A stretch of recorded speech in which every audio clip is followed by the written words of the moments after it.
Welcome back, everybody. Oh, there we go. Adjusting my lighting. Oh, hello. Wait. There we go. Wait. There we go. I don't know. It's hard. See, but this is what the lighting does. If I don't use my extra lighting, that's without the extra lighting. This is why it matters worrying about the lighting, because otherwise the show looks terrible. Anyway, welcome back, everybody, on YouTube. Hey, guys. Amanda, Bjorn, Sally Ann, our subscribers who are here tonight, everybody else too. Hang on, let me get TikTok rolling. There we go. And then we are ready to rock and roll. Oh, is my sound working or not? My sound on YouTube? I hope to God I didn't screw that one up. I've screwed that up before with my mic. Sound is good? Okay. Although I don't quite know, am I using my microphone for YouTube or is it coming from my phone? You'd know, because if it were my microphone, it would be moving away when I move it away, because the microphone has not been working for YouTube previously. Oh, hey, Misha. Oh, that's funny. Not my mic. Okay. That, you know what's funny? I actually do. It's funny you say that, Misha. Misha said I'm always nicely dressed for this. I actually make a point of it, of like finding a nice sweater or something, because I feel like it doesn't look appropriate. I don't know. That's funny you say that, though. Hey, Crazy American. Hey, guys. Hey, Catherine. Yeah, just one of those things. You know what it is, too? It's one of those where, like, oops, get this down a little bit. I think, like, when you, like, I've done a lot of television, and over the years, hey, John, hey, Richard, I've done a lot of TV over the years, and you sort of are taught to, dress up a little. Like, it always kind of, I've got to slouch. But that is correct. You're not supposed to slouch, Sam. That is correct. But I'm slouching because I have back problems now. So thus the reason I'm slouching, and thus the reason I'm adjusting my camera for YouTube. But yeah, you're supposed to you really should wear a suit, a tie. Even wearing a suit without a tie doesn't look good. I've tried it before. It did not look good. Thank you, Bjorn. It's actually funny because the one time I think I wore a suit without a tie when my blog was very big. And all these people who watched me, like, from my blog were basically said, it looks horrible. Like, it looked sloppy or something. Oh, thank you, Jules. That's okay. I appreciate the support, but not everybody can afford to support. So don't even worry about it. The fact that you're here is support enough. Hit the like button, do all that kind of free stuff. And it is very helpful because it helps to sort of get the word out to people. But I appreciate the sentiment. Thank you. And thank you, Bjorn and Elizabeth. Anyway, yeah, so I don't know. For me, I like to, you know what it is too? I could sort of get into a masterclass on this, but part of doing these kind of shows is, you want to look attractive to people. If people see somebody attractive, they're going to watch more. They're going to stop and watch you, So that's also part of it, like trying to, do your hair, make sure your clothes look good. It's another way of basically sucking people into your broadcast and holding them there. It's stupid, but politics is the same way. Television is the same way, right? I mean, whenever I say this about politics, people always get mad at me when I say, like, Kamala Harris looked very pretty that night as well. And they're like, but it matters. That kind of stuff matters. The look matters in any kind of marketing of anything. In any case, whatever. All right. So let's get rolling. So welcome, guys. I am John Aravosis. This is the Aravosis Report, my nightly show I do Monday to Friday. We talk about the war in Ukraine, also talk about the Trump administration, since that's going on now as well. I'm trying to think. Tonight we're going to start with a couple, not Trump, but Washington stories, Trump's defense secretary pick. Then we're going to segue over to the House Speaker talking about Ukraine aid, and we'll just get into Ukraine aid overall. And then at the end of the show, I'll have a quick update on Romania and on Georgia. That would be the former Soviet Republic of Georgia. Thank you, Larissa. Thank you, Carol. Thank you, Super Hornet, for the gifts. Show should have sponsors. I wish my show had sponsors, Sir Simon. Thank you, Helen. I honestly don't know how to do it. Thank you, Carol. But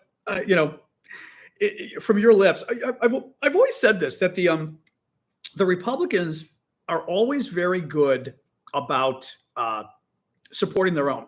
They find ways of getting money. Well, if they don't find ways of getting money to their own, the Russians do, which we found out recently on Twitter, but and on their shows. But in any case, yeah, France too. I don't really have anything to add to France. I mean,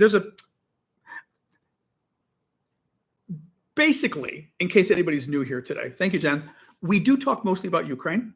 I also will talk a hefty amount about U.S. politics because I'm American and I work in Washington, D.C. in politics, and I have for 40 years, other than a 2-year stint in New York. And my background, among other things, is foreign policy. I did a master's in foreign service at Georgetown, a joint degree with a law degree at Georgetown. Thank you, Jen. So I will often talk about foreign policy stuff as well because I do have a background in that. Thank you, Christina. So now the Communist Party is already sponsoring the Republicans, TJ. Yeah, Donald Trump. Didn't you know that? Trump's big buddy is the former KGB colonel, Putin. Trump's second big buddy is the communist dictator of North Korea. So if you want to talk about what party sponsors communism, it'd be the Republicans more than Democrats if you're going to make that allegation. So you don't really want to go there. You really don't want to go there. Thank you, KT. So any case, yeah, so let's get rolling here. So you know what? First, I'm going to mention our auctions.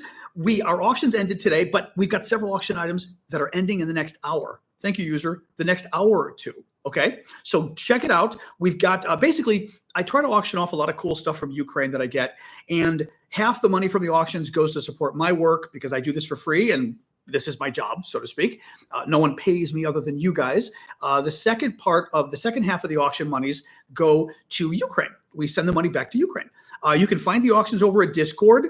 Maybe Ash can tell people, give sort of the spiel on how to find Discord for the YouTube, for the TikTokers. On YouTube, you should be able to just go to the description of the show and see the Discord link.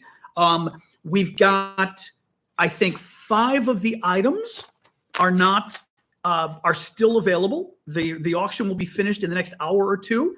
Let me show you really quick. They're really cool items. Item number 1 is a Ukrainian military camouflage net. I kid you not. It works. So we have raised money for these over the years. For the Ukrainian military to make camouflage nets. There's a charity we work with in Ukraine that makes these, and at the order of the military, so to speak. And we asked them, I think maybe a year ago, maybe it was a year and a half ago. One of you guys said, can we get some of the camouflage nets for the auction? And I thought, oh, that's kind of funny. So I asked Vlad, and Vlad was like, I'll ask him. So a couple times a year, they make us a net just for ourselves. So they take the same loom that they're making, the same material. This is actually quite expensive material for the camouflage nets. They take the same material, same loom, and they make a smaller version of the net for us to auction, but they're the authentic nets. This net is 4.5 by 5 feet, which is maybe 3/4 of a meter squared.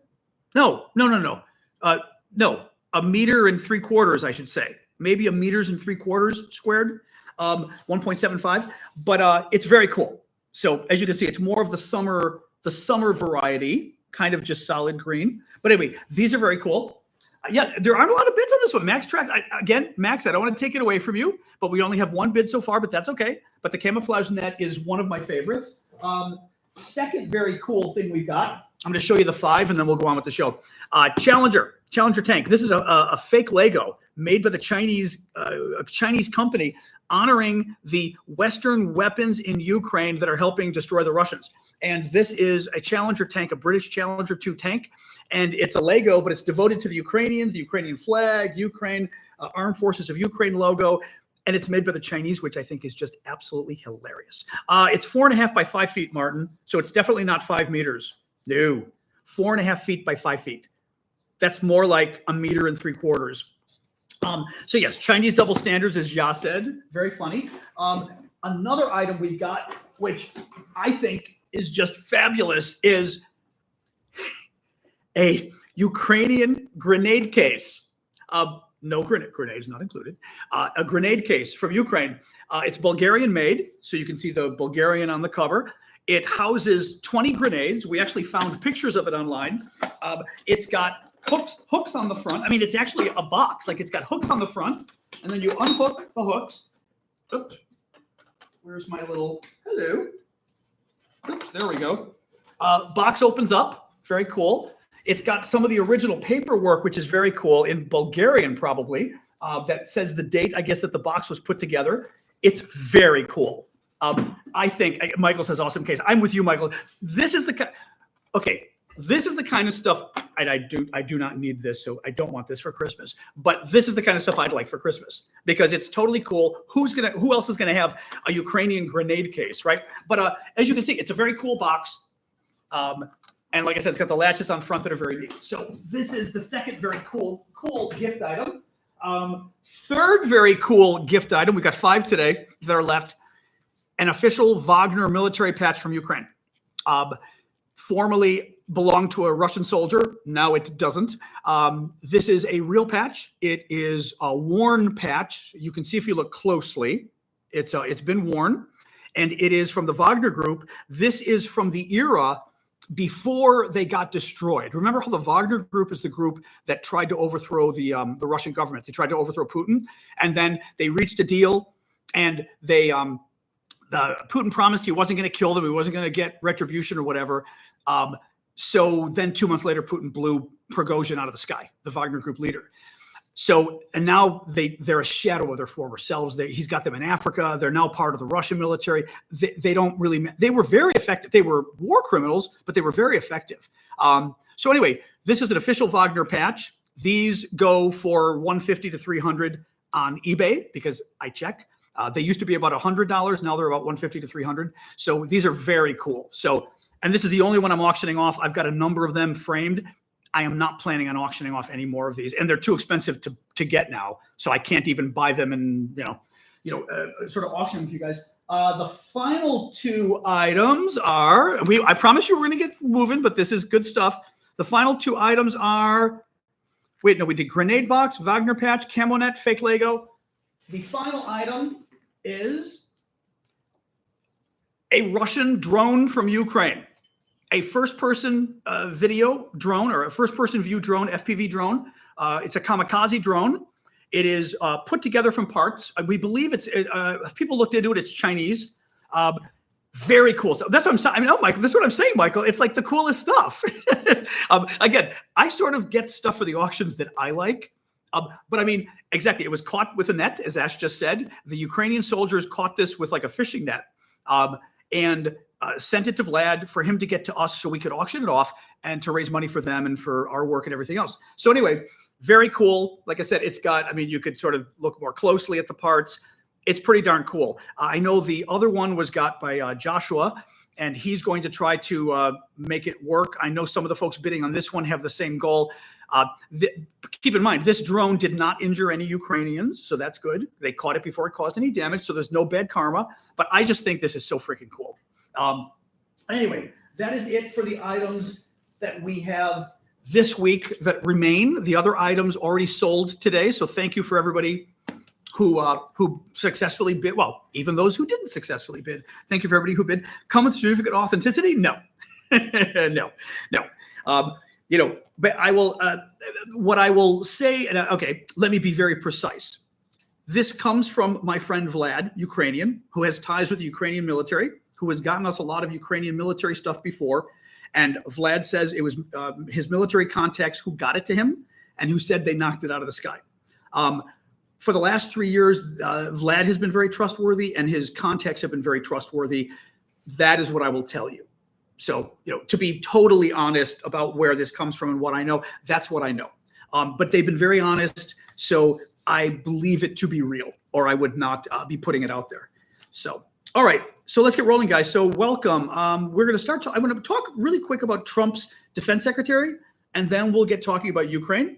So Pete Hegseth. So remember Donald Trump picked a Fox News host to be his defense secretary. Those nominations will not really be happening for a few months. Thank you, Courtney. Trump is not president yet, right? The new Congress is not in session. You've got to have a new Senate. The people who just got elected have to be there to pick these guys. So the vote won't happen until end of January, February, maybe even February. But Trump is already nominating people. He's already naming the people he wants, and he named this guy Pete Hegseth, who is a Fox News host, conservative news outlet here in America, to be defense secretary. And a lot of people feel that he's not qualified because he's a Fox News host. Now, the people on his side go, "Oh no, but he also was in the U.S. military." Well, that's nice. I worked at the United Nations. That does not mean I'm qualified to run the United Nations. I worked as a ad salesman at the Chicago Tribune. I could not be an editor of the Chicago Tribune. Just because you work at the Pentagon, not the Pentagon, just because you worked in the military, doesn't mean you're qualified to run the military as Secretary of Defense. Thank you, Disco Dave. Multiple gifts there. Appreciate it. The other thing, and this kind of cracks me up, I mean, it doesn't crack me up, it's bad, but the people defending this guy kept saying, and he's in trouble now today, defending him kept saying, well, but he also ran 2 nonprofits, 2 charities devoted to helping, military and veterans and this kind of stuff. Well, yeah, you might not want to mention that anymore. Oh, yes, with you. You may not want to mention that anymore because apparently he got fired by the 2 military nonprofits. The 2 military charities he was working for, he got fired. A whistleblower came forward and said there were a number of problems, including the fact that he has a history of harassing women. And we know this from his own mother, among others. His mother, an email she wrote him in 2018 leaked where she said, I know you have, I forget if she used the word abused. I don't want to use the word abused, but I think that was the word she used. Basically, that you have treated a lot of women very badly, right? And you need to get help, she said. Well, and now she says, oh, I don't feel that way anymore. Well, when he was at these military charities, he, according to the whistleblower, had a drinking problem. And he, on 2 different occasions, one occasion he was at a strip club and this was part of it was like a work-related function somehow. And he was so drunk that he tried to get on stage to dance with the women who were stripping. They had to his staff had to forcibly take him out of there. Another time, he and a friend got up, they were drinking, again, a friend from work, I guess, and this is a whistleblower claim. He stood up at a bar, drunk with a friend of his, and screamed, and I'm not going to be able to tell you exactly what he screamed because TikTok freaks out about these things. Thank you, Succeed. But he screamed, kill all, and then he mentioned a certain religion of people who live in the Middle East. A lot of Arabs have this religion, okay? I don't want to now that it's dissociated, I can tell you it was Muslims is what he said. I didn't want to say the whole phrase because that can get you in trouble with TikTok when you use phrases that out of context look bad. That would be bad. That would be kind of bad. And a lot of other accusations from women against him. Well, he's in trouble. He talked to Trump today. Trump said, I stand behind him. Trump apparently is already having conversations. This is very interesting. I am on TikTok, John Sullivan. I still am right now. Yeah, it's Aravosis on TikTok, just my last name. You should be able to find me. TikTok may be hiding it. They do that sometimes, sadly, but nonetheless. So he, what was I going to say with him? What else with Hegseth? So Trump today talks to him and says, oh, I stand behind you. But at the same time, the news report comes out and Trump says that, or the media says that Trump already talked to Ron DeSantis, the Republican governor of Florida, and asked him if he wants to be defense secretary. Now, mind you, DeSantis isn't really any more qualified to be defense secretary than this guy. I guess he's running government agencies, so to speak, because he's a governor. So, okay, that's good. But defense secretary, he's a partisan Republican governor of Florida. He's not a defense guy. But he's talking to DeSantis, and we found out one of the people they're talking about, this is unrelated, but related to DeSantis. DeSantis being the governor of Florida, will have to pick the replacement for Marco Rubio, who's the senator from Florida, who was nominated to be, help me out here, was it Secretary of State, I think Rubio was chosen for? And they've got to replace him. The governor of Florida will do the choosing to replace him. And they're talking about replacing him as U.S. Senator with Lara Trump, Donald Trump's daughter-in-law, who has zero qualifications. I mean, zero qualifications. Her qualifications is she was married, she's married to her son. They've already picked her to run the Republican Party. She's running the RNC, the Republican National Committee, simply because she's Donald Trump's daughter-in-law. And now they're talking about making Donald Trump's daughter-in-law as a Nepo baby, exactly, Mrs. Toad, of making her a U.S. Senator simply because her last name is Trump. Whatever. DeSantis may be nominated for Secretary of Defense, Courtney. Trump talked to him about it. He's interested. It hasn't happened yet. I think they're still trying to see kind of last minute if Hegseth can save his job, but it looks very bad for Pete Hegseth. Now, the Fox News host, what is interesting about this is one thing, thank you, Jeremy, for the gift. Keep the gifts coming, guys. I do this for a living. So remember, I appreciate the gifts. It helps keep it going, and subscriptions as well. We like those too. But one thing that's very interesting is if Hegseth gets shot down as defense secretary, you will have two of Trump's nominees who have already failed, right? We already had Matt Gaetz, who was the former congressman from Florida under investigation for sex trafficking or child sex trafficking. I mean, not good stuff. He was forced to step down because too many allegations came forward. It was terrible. And now you've got Hegseth, who may have the same thing. What is interesting, as I said, is a lot of people who didn't vote for Trump felt that Trump was almost untouchable, that Trump could get away with anything. And maybe Trump can get away with anything. And from what we've seen, thank you, Elizabeth, but it looks like the people around Trump cannot get away with anything, right? They don't have Trump's magic. I mean, Trump can he's a felon. He was convicted of 34 felonies, and the American people elected him. He tried to violently overthrow the government, and the American people elected him, right? But what's interesting is the fact that the people around him that are controversial and unqualified, like Matt Gaetz or Pete Hegseth, seem to be vulnerable. So that should at least give people a little bit of confidence, happiness, whatever you want to call it. Yeah, Happy, here's the problem. Happy is claiming that all of the felonies against Trump are fake. They're politically motivated. Really? So for the last 50 years, everything that Donald Trump has been accused of has been fake, right? For example, he was sued for racial discrimination against black people in the 1970s. That was fake. Okay, but mind you, everything's fake. I mean, he's the most unlucky man in the world, right?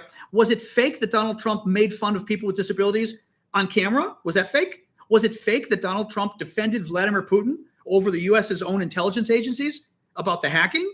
Was that fake? Was it fake that Donald Trump invited Vladimir Putin to attack our election? Was that fake? Was it fake that Donald Trump instigated an insurrection to violently overthrow our government and supported it and refused to call them off until it was far too late? Was that fake? Was it fake that Donald Trump has been indicted in like 4 or 5 different venues, including Florida, New York State, the federal felonies in Washington, D.C., Georgia? They were investigating him. Arizona, they're investigating him. All of these things are fake. I mean, courts, state courts, federal courts, Georgia, Arizona, Florida, New York, Washington, D.C., the Justice Department. Everything's fake. Donald Trump is innocent of everything, really. And is it fake that Donald Trump stole classified documents from the White House? And then once it became realized, once they knew he did it, thank you, Mrs. Toad, he refused to return the documents? Is it fake that Donald Trump admitted that he refused to return the documents? Donald Trump said, they're mine. I'm keeping them. Highly classified documents. Is it fake that Donald Trump gave classified information about our nuclear submarines and the missiles on those submarines to an Australian businessman because he was bragging? Is it fake that Donald Trump gave classified information to the Russians that came from the Israelis, and the Israelis had a shit fit over it? Thank you, Christina. Because by giving the Russians this classified information in the Oval Office, mind you, he gave it to the Russians. He divulged the source that the Israelis had, which could get the source killed. I mean, I could go on. Is it fake that Donald Trump ignored COVID and over 1 million people died? Is that fake? And he admitted he lied about it to Bob Woodward? I mean, on and on and on and on. You know, at this point, oh, look, thank you, Celtic. That is hilarious. Oh, that is so cool. That was a very nice gift too. And thank you. Who is that? Brianna as well for the crown. I've got 2 crowns. That was a very cool gift. I've never seen that before. Thank you for that. Thank you, Colin, as well. You know, at this point, the problem for Trump supporters is at this point, everybody knows who this guy is. It's not like we've been living under a rock for the last 8 years. That crown was really cool. We know exactly who he is. We've witnessed his lies. We've witnessed his mania. We've witnessed the crimes he's committed. We've witnessed the fact that he called, that he defended Vladimir Putin. We witnessed the fact that his top military people called him a fascist, Literally, thank you, Bryce. We witnessed the fact that his White House chief of staff said Trump called American troops suckers and losers for getting killed in action and for getting taken as prisoners of war. Thank you, Tom, for subscribing. You know, and the Trump supporters love this. They love the gaslighting. They love the twisting and thinking that you're not going to, and this is Trump's thing, right? The fake news. As long as you say it's not true, you can confuse people and you can get away with anything. Thank you, Mrs. Toad. But you can't get away with this because we know who Donald Trump is. We've witnessed who he is for the last 8 years. And we know about the lying. We know about the criminality. We know about the disgusting behavior. So, yeah, good luck with claiming it's all fake. It's all fake. Every state, every federal investigation, it's all been fake for the last 50 years. Sure. Thank you, Brianna, for subscribing as well. Okay, let us move on.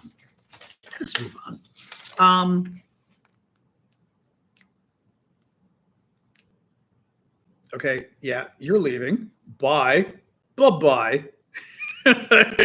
Yeah, I'm not a big fan of the anti-Semitism, but thank you. Sorry, we had a little anti-Semitism eruption over on YouTube. Thank you, Maddie. Thank you for Elizabeth. Thank you, Evra. So let's move on. So House Speaker, what's his face? Mike Johnson said today that he's not going to bring up aid for Ukraine. Now, but we knew this. Biden, a little weird, actually. Thank you, Elizabeth. Biden, like the other week, put forward like a, what was it, $24 billion aid package for Ukraine that he knew the Republicans weren't going to pass in the Congress. I don't think, again, Elizabeth. Oh, lots of fest crowns. Thank you, Elizabeth. I don't quite get what the point is there of Biden doing this, because obviously the Republicans weren't going to do it, and the Republicans came out today and said we're not going to do it. So I'm just not convinced it's news. You know. Now I want to say one thing really quick. Who was it? Jay just said, Jay raised a very good point actually over on YouTube. He said, but Trump can get away with it. He clearly got away with it. They voted for him. And that's very true. What I mean is he's not going to get away with it in the terms of those of us who know are going to keep saying it. We're going to keep letting people know. Having said that, the American public clearly doesn't care. We've got a serious problem in this country with the civic culture. They don't care that he's a felon. They don't care that he's a horrible human being. They don't care that he's a traitor. They don't care that he's a fascist, according to his own military leaders. It's very sad. It's just very sad. But what do you do? You know, what do you do? Anyway, all right. What else we got? Oh God, horrific story today in the Financial Times. The Russians are using Ukrainian civilians for target practice to train their troops how to kill people using drones. They're attacking civilians. They're doing it in the town of Kherson. Do I have my map handy? I do. Kherson is a Ukrainian town. The Ukrainians control it all the way down here. It's a province and a town. So down here, Kherson, you see the river going through here, the Dnipro River. The Russians control the south side of the river. The Ukrainians control the north side. So the town of Kherson is right on the north side of the river.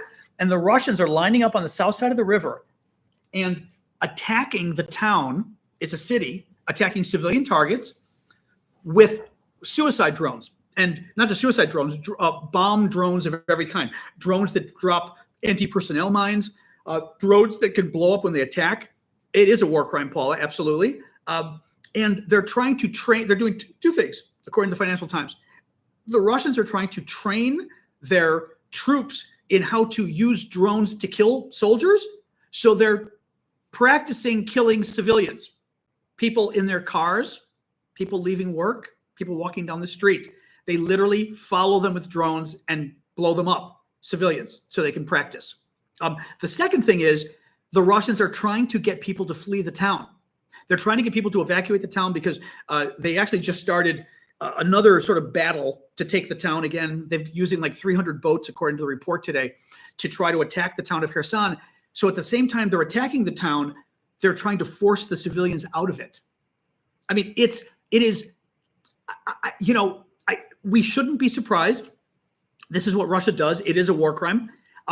Russia for the last 3 years, and we've been saying very uniquely, and again, even people get into sort of the Israel thing. Even Israel doesn't do this. And I mean, you know, I will criticize Israel to a degree. The Russians have been intentionally targeting civilians. The Israelis aren't intentionally targeting civilians. The Israelis do not care enough about civilian casualties, which is still can be a war crime, but it's a different crime. When you target civilians and civilians are the only target you're going for, that is its own unique war crime. It is one potential crime to say, I don't care how many civilians I kill. That is still potentially a war crime. It is an entirely other, excuse me, I don't care how many I kill as I am attacking military targets, right? But that still could be a war crime. It is an entirely other crime to say, I'm not even going after military targets. I want to kill civilians. And I'm targeting civilians. And that is what the Russians have done from the beginning of the war. The Russians did it in Syria. They've done it in every conflict they've been in. We were warned about this when the war was starting. All the military experts told us, they said the Russians, as a policy, go and try to kill civilians. I mean, that is their policy. And we've seen it in Ukraine with the missile attacks. Remember, for a lot of times, the Russians have been doing, they're using a lot of dumb weapons in Ukraine. And they were using surface-to-air missiles. I'm forgetting, it was the 3. What's the 3? I'm forgetting the name of the missile 3. What am I? It's surface-to-air missile that the Russians have. And I think the Ukrainians have it too. And it's kind of a dumb missile. It's used to blow up a plane. It doesn't have too big of a bomb on it. The S-300, thank you. That is an S-300. Thank you, Grumpy. I was remembering there was a 3, and I was forgetting what it was. The Russians have been sending them into towns because they can't target them very well, but so they just send it into cities. And the idea is to hit any civilian target at all. They don't care where it hits because they just want to cause damage and just want to cause psychological, people to freak out. That is a war crime. In any case, it's just let me read a little more from the Financial Times here. The killer machines, sometimes by the swarm, hover above homes, buzz into buildings, and chase people down streets in their cars, riding bicycles, or simply on foot. The targets are not soldiers or tanks, but civilian life. Since mid-July, this is from the Financial Times, Kherson and its neighboring villages along the western side of the Dnipro River have suffered more than 9,500 attacks with small drones, killing at least 37 people and injuring hundreds more. From the bank opposite the city center, the Russians were launching advanced drone models, refining combat techniques, and training new operators for their intensifying invasion. The devices used, including first-person view drones, Chinese over-the-counter Mavics, which I think is the one we've got, and the one we're auctioning, and sometimes larger Russian military Landsets, zero in on vulnerable everyday locations, crowded markets, petrol stations, gas stations, cafes, post offices, and humanitarian aid centers. One caught Sergei, age 50, early on a November morning, soon after he left his apartment. He had not heard a drone overhead for almost an hour, but had not reckoned on the Russians leaving something in a pile of leaves, a small anti-personnel mine dubbed the Petal that flutters down when airdropped. I fell to the ground and then I noticed that I was missing my foot, Sergei said.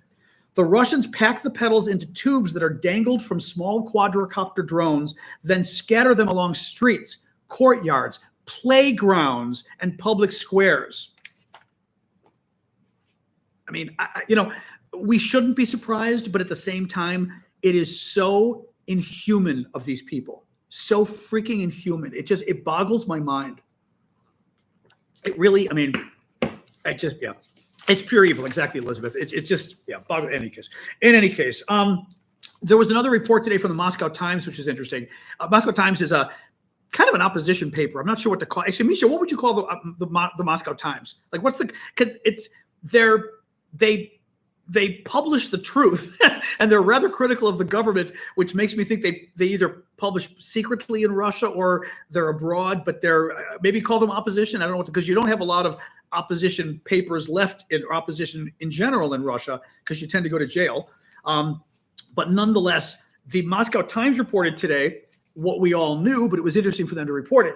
They talked to a number of senior Russian officials who admitted that when Putin fired that missile a few weeks ago, was it Oreshnik, which was the missile, the new missile that can fire nuclear weapons, but it didn't. It didn't have nukes, but it could. And everyone freaked out. Oh my God, he fired a rocket that could carry nuclear weapons. Oh my God. And I was telling you it was all bullshit, that it was all psychological warfare. The Russians admitted it today. I think it was 4 senior Russian officials admitted to the Moscow Times that The entire thing was staged. Thank you, Dora. They planned everything. It was a whole plot of Putin with the Russian media, which is run by the government, the intelligence operatives, the spokespeople, the military. They all got together and said, basically, how can we freak out Biden and the West, and in order to make them pay a price for letting Ukraine now fire these weapons into Russia. And they said, let's do opposition. Okay, said let's do a. Thank you, Dora, for the gift, by the way. Let's shoot this rocket off and do a whole song and dance to scare people. It was all bullshit. By the way, guess what else they admitted? Anybody who was following this will know what I'm talking about. The rest of you may not. But they were doing the spokeswoman. I think she might be the foreign ministry spokeswoman. I'm forgetting, Zakharova, but she's one of the Russian government spokeswomen. And she was doing a press conference right after the missile attack. And she got a cell phone call. And on her, of course, people should have suspected this was fake. On her speakerphone on her cell phone, mind you, I don't know why people thought this was real.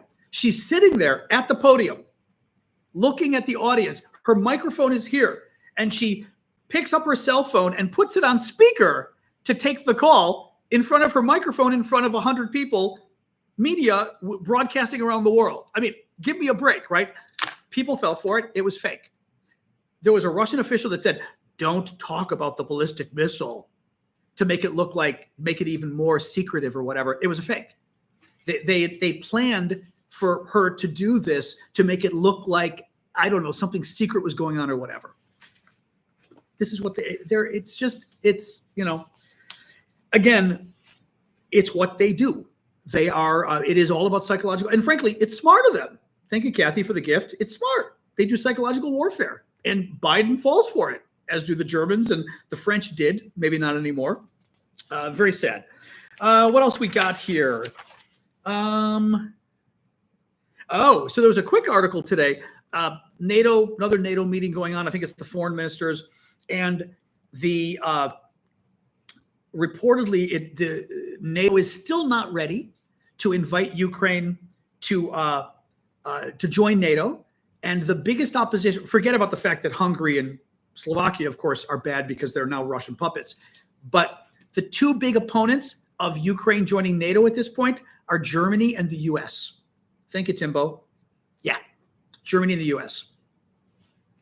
Germany, I'm not surprised, because we've talked about this before. You know, Scholz has got a whole problem with this, a whole push me, pull you kind of problem, where he's like, gives Ukraine more weapons than anybody else in Europe, and then at the same time is always screwing Ukraine over. And Biden, we know, Biden is just terrified of Putin. And I've said it from the beginning. What else we got? North Korea. This was interesting. A Sky News reporter who covers defense issues was taking questions. People could write in their questions and stuff. And buried in one of his answers, people were asking him about the quality of North Korean troops fighting in Ukraine, or fighting at least near Ukraine, on the Russian border with Ukraine. And his answer on that wasn't really clear, because he said, we don't really know the quality. But he threw in one little point that I had not read. Listen to this. He said, reports suggest that the families of those North Koreans deployed into Russia have been detained to ensure that their soldiers are suitably motivated to return home once the operation is complete. They've arrested the families of the soldiers so that the soldiers can't defect. We were wondering about this, because remember, we were saying, why wouldn't these guys just defect? You think some of them would. Thank you, Rocket. And we were thinking, that the North Korea, anybody who doesn't know, is the most brutal dictatorship on the planet. Horrific. And it's not just the most brutal dictatorship in a relative sense. It is a horrific dictatorship in the history of the world. It is worse than, I would argue, worse than the Soviet Union at its worst. I would argue worse than the Soviet, although maybe Stalin in the 1930s, could be as bad as North Korea.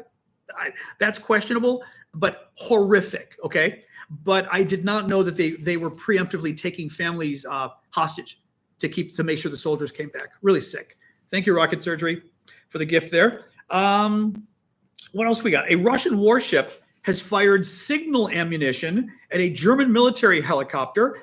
German news agency DPA cited sources saying the crew of the Russian vessel fired the ammunition, which can be used as a high-intensity aerial visual signal, a warning shot, towards the German aircraft over the Baltic Sea. This is incredibly inappropriate. It is incredibly dangerous.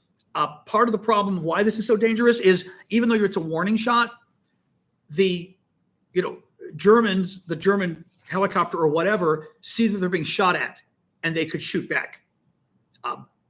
Is it an act of war? Yeah. I mean, arguably, yeah. But remember, this is what the Russians do. The Russians make sure that, and Putin especially, that he will commit acts of war repeatedly against us, but make sure they're small enough that we'll never go to war, right?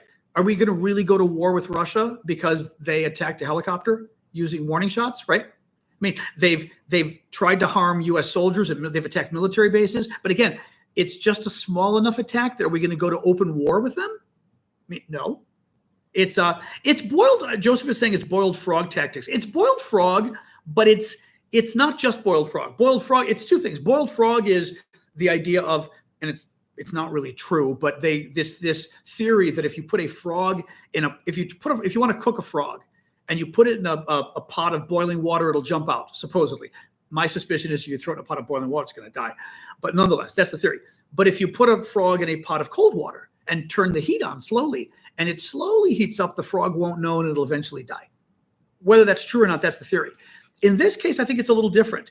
This isn't just gradually doing more and more. This is very carefully deciding, okay, if I were to, shoot a missile into Paris, a Russian missile, that would be an act of war where the French would have to respond back with a missile and we'd go to war. But if I, shoot a warning shot at a German helicopter, is NATO really going to go to war over it? It's being super obnoxious, doing things that could even be an act of war. But when we balance and say, yeah, it was an act of war, but do we really want to go to war over this and risk millions of lives? No. So they do this threshold, very careful threshold work where they make sure they're just obnoxious enough, but not too obnoxious. You were born in the 1986. Oh, I didn't realize you were that young. Oh, interesting. Okay. Sakha Republic, Yakutia. Oh, interesting. That's right. You said you were Siberia, right? In any case, oh boy, or death by a million paper cuts. That's probably a better way of putting it. Yeah, Wilson, exactly. Like a child pushing boundaries, although children pushing boundaries could be more like the boiling frog to some degree. This is literally knowing the boundaries and making sure you're always one step before the boundary of war. So it's just obnoxious enough and immature enough and dangerous enough that it's still, it's still dangerous. Any case, what else we got? Secretary Blinken today, U.S. Secretary of State, is really hitting on Ukraine again hard about mobilization. The Americans have gone very public, chiding Ukraine for not having a bigger mobilization, saying they don't have enough men. Even if they get more weapons, they don't have enough men and they need more. And the Ukrainians keep saying, no, he did not. He did not. Mike is saying Elon Musk just suspended the official account for the armed forces of Ukraine. Get the fuck out of here. I want to know more about that, Mike. Actually,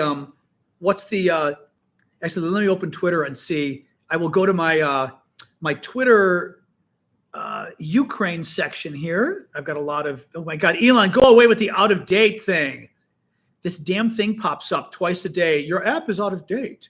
And then I try to update the app. And of course, then I can't because Elon's a moron and the app doesn't work anymore because he fired everybody. All right, hold on here. See what I can find. All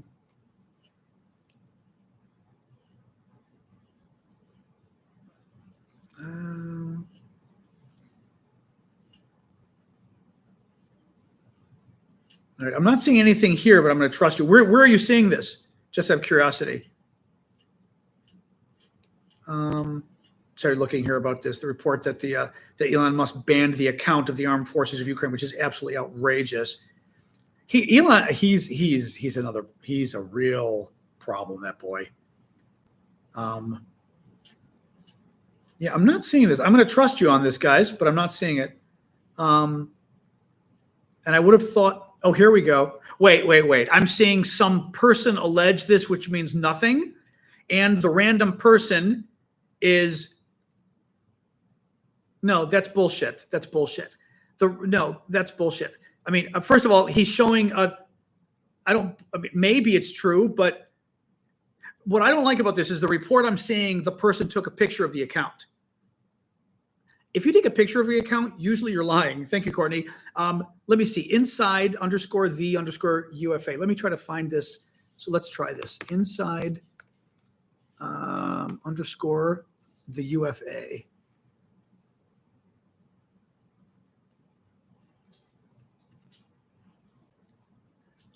Well, there is an account suspended. I don't know if that's the account. People are claiming it's the account. I am not going to be convinced until I see somebody official tell me it's the account. Yeah, maybe, but I'm seeing a bunch of random people say it. Yeah, I'm not going to believe it yet, guys. I mean, you might be right, but I'll pull this up again. We need to make sure somebody real is saying it. Yeah, just make sure someone's real saying it. No, I don't mean Mike, but I'm saying there's an account online that's banned. I have no reason to know if that's the real account. Right? That's what I'm saying. So, and it's supposed to be the account of the Ukrainian Armed Forces. Yeah, Sasha, what do you want? What do you want from me? It's just stop. Hi, what are you doing? We're not going to play with you right now. She either wants to play or get food. In any case, yeah, that's my suspicion. Now, the person might be telling the truth, but this is why I say you've always got to be careful and verify stuff. People are sharing the news that an account that they say is the armed forces account of Ukraine on Twitter got banned. The problem is I have no verification that that's the official account. I've got a bunch of random people on Twitter sharing a picture of the account. And when you go to the account, it is banned, but it's a random account on Twitter. I have no reason to know that that's the real account. Hold on a second. So you always want to verify stuff like that. Dog, more water. There you go.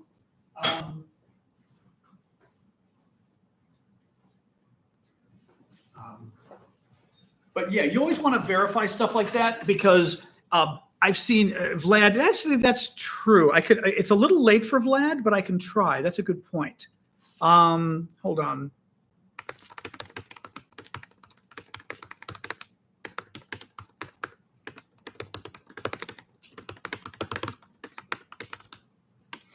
Okay, I just wrote Vlad. Let's see if it's a little late for him in Ukraine right now, but I will ask him. In any case, yeah, so let's see. But yeah, but if I can't, I mean, anyway, good of you to let us know, Mike, but I'm not. Oh, community note was already added? Okay, that's what it's not your fault. I've been doing this stuff for internet stuff since 1995, and I've become very, I've never met Vlad in person. No, Michael, it's kind of funny. But my nephews worked with him for like 6 or 7 years. So although they've never met in person, I don't think they've ever met in person, actually. Yeah, hold on a second. I will let him know. Oh, community note has been added. It's fake. But I learned years ago, working online, writing online at one of the top political blogs, that it's funny. I don't know what it is, but maybe it's a bit of a journalism sense, but I somehow have developed a sense to know when to be suspicious. And I just I always go and verify stuff like that because and especially like someone shared, thank you, Dan, someone shared a picture of the account banned. And I'm like, okay, that's a picture of the account. Why didn't they just give me the link to the account? Okay. Well, one of the interesting things they did with the picture is, right, because typically people share pictures when they're lying. Thank you, Blue, for the sub. They didn't just share a picture of the account. They shared a picture that shows the account banned, and it shows 525,000 followers, right? So you're thinking, oh, well, 500,000 followers, that looks like the real account. When I went to the account itself, it showed the account was banned. It didn't show me how many followers. So then I was going, why did the picture of the account show banned and the number of followers? Whereas when I went to the account, it showed banned and didn't show me the number of followers. Did somebody fake the picture? So in any case, that it is a long story with the internet of having to verify stuff, especially on Twitter. People all the time will share pictures of tweets that are fake. And they didn't know it was fake because they saw somebody else share the picture and they shared the picture. Thank you, Randy, Fred, and Hazel, for the gifts. So anyway, there you go. It's okay. I don't think it is easy to tell the BS stuff from the legit. Not necessarily, Autumn. It can be kind of hard. I mean, because you do see stuff. I've fallen for it. I've even fallen for stuff that are fake accounts. That like I like ban parody accounts whenever I see them on Twitter, because I really too many people do parodies that aren't parodies. They're literally just trying to convince people they're the real person. Anyway, it's okay. All right, let's move on here. Bulgaria, thank you, Mrs. Toad. Bulgaria is supplying arms and ammunition to Ukraine in its seventh aid package to Ukraine. I just wanted to mention that because I thought that was kind of cool. Georgia. So the Associated Press is reporting. Let's talk a little bit about Georgia and Romania. Georgia, the former Russian republic, not the American state, has been in some my dog is doing a lot of little cameos here on YouTube, isn't she? She's like back and forth. Georgia is having a little bit of a revolution right now. The red flag is their flag, isn't it? Oh, is that Romania? Is Romania the tricolor? Noah, that one I'm not convinced. I'm not sure. I think it is, but Georgia's the red one, as I recall. The Romanians have been having a bit of a revolution going. Not Romanians. The Georgians, a bit of a revolution going on, because they, when they broke away from the Soviet Union, they were part of the Soviet Union. They overwhelmingly wanted to join. Oh, Bulgaria is a tricolor. Got it. They overwhelmingly wanted to join the European Union and wanted to join NATO. It is literally in their constitution that they, want to join NATO and want to join the European Union. That's their goal. The current government is a pro-Putin, pro-Russian government. And she's cracking me up. My dog is just doing these nonstop little cameos for YouTube. It's very funny. They been doing a number of things in a row. They kind of slowed down the effort to join the EU many months ago. They then passed a Russian-style propaganda law that basically, propaganda law, but a foreign agent law that basically tries to brand pro-democracy groups as spies. And they did it. They passed the law. It is something that Putin did in Russia. It's literally a Russian law that is used to attack dissenters, to attack political opponents, the opposition, not just political opponents, but the pro-democracy political opponents. And there were a lot of protests about that. And the government finally called off the vote because people rose in the streets. Once the protest died down, the government passed the law. Big surprise. Now, the government announces earlier this week that they are no longer going to, they're going to postpone any effort to join the European Union for 4 years. They're going to freeze their application. People are not happy in Georgia. So they're protesting on the streets again. There have been about 6 nights of protests, very serious protests.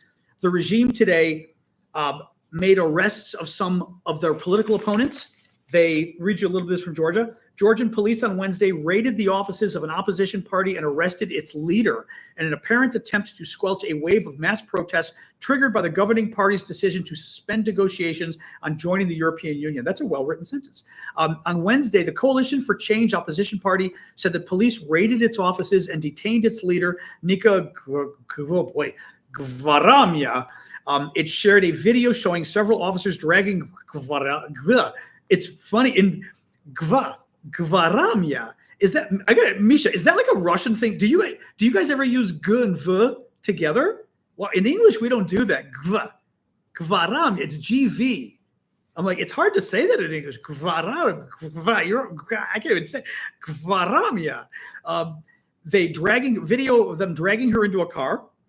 Georgian media reported the police also raided the offices of several other opposition groups and non-governmental organizations. Yeah, very scary stuff.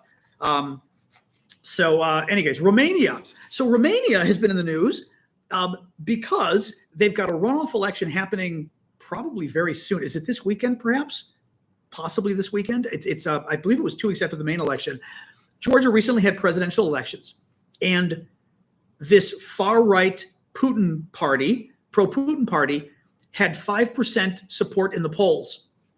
The election happens, and they get 23% support, more than anybody else.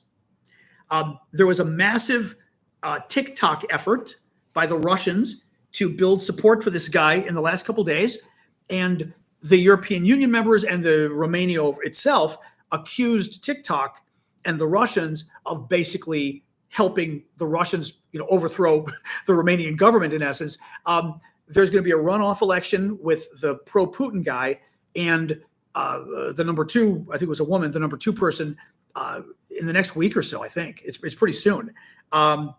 There was TikTok admitted to, this is from Financial Times, I believe. TikTok has admitted that it took down a cluster of accounts backing pro-Russian far-right nationalist Colin Georgescu, who has emerged as the lead contender in Romania's presidential election. The TikTok official added that 66,000 fake accounts and 10 million fake followers were removed ahead of the election. Earlier, it had removed an account with 299,000 followers linked to the far-right AUR party. Georgescu, who's the Putin guy, went viral on the platform and won more than 20% of the vote on November 24th to enter a runoff against liberal Elena Lasconi on Sunday. So the runoff election is this coming Sunday. Very scary stuff. So, yeah. So that is it for the news. Remember, we've got we're going to hang out for a bit anyway. We'll talk. But remember, we've got the auction items that are still up. We've got a Ukrainian military camouflage net. We've got a Russian drone from Ukraine that Ukrainian soldiers captured for us. We've got a Wagner Group military patch, a military patch from the Russian Wagner mercenaries. It's a used patch as well from Ukraine, which is very cool. Reportedly came from a Russian soldier there. And I'm already forgetting. And a grenade ammunition box from Ukraine, Bulgarian ammunition box. This really cool box with latches on it and the writing all over it that carried 20 grenades for the Ukraine. It's very cool. So anyway, lots of cool stuff. You can find it over at Discord. Amos is asking thoughts on the French government collapse. No, because I don't, I lived in France. I've spent a lot of time in France. I don't know enough about the current politics. I know that there was a vote of no confidence, which to an American makes no sense, but these are things that you can have, I guess, in a parliamentary system where you force a vote as to whether the members of parliament want the current government to stay in power. And if a majority says no, then the government collapses and they've got to form a new government. Well, the government collapsed. Marine Le Pen, the basically fascist party, and they are. I mean, she's a fascist, but they've tried to remake the far right fascist party into something less fascisty. Hard to sort of explain, but they were the fascist party in France, and she wanted a budget, something in the budget. She wanted her way, and said she was going to bring down the government if she didn't get it. They called her bluff, and she brought down the government. So I don't know what it means going forward necessarily. That's the only thing. South Korea. So South Korea is very interesting, user 609. South Korea is crazy. The story is crazy, at least. South Korea is not crazy. Couple days ago, it's the middle of the night. South Korea, longtime ally of the U.S., one of the, I believe one of the four, I'm trying to think. Yes, one of the four, let me sit here. So Korea, Japan, Hong Kong, and Singapore. Yeah, one of the four Asian countries that went from underdeveloped to developed.